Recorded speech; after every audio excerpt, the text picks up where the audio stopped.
I think a lot of people would agree with me that efficiency is a key part of being successful in the videography industry.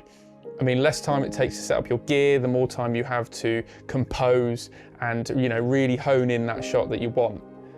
Today I'm going to show you a little gadget I use to improve your efficiency.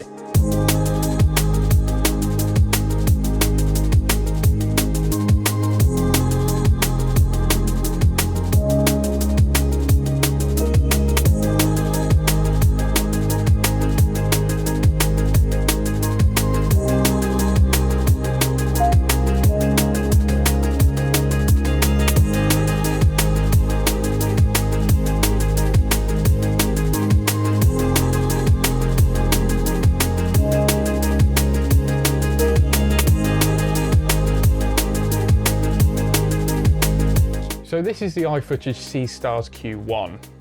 It is essentially a rather speedy quick release plate. I've always had a slight issue going from a gimbal to a tripod, then to a slider, using the basic slide plates because I struggle to do it quickly and safely. It might just be me, but it is really, really annoying. The difference being with this quick release is it's a drop-in system, meaning I can literally change setups in a matter of seconds. With it being made out of stainless steel, it can handle a lot of weight. The mechanism is very solid and allows you to twist and remove the plate with ease. When locking it back into place, you will hear a click that indicates the rig is now in place and won't budge an inch. Tools like this allow people like us to move quickly and successfully because all we want to do is to get that shot. Thanks for watching.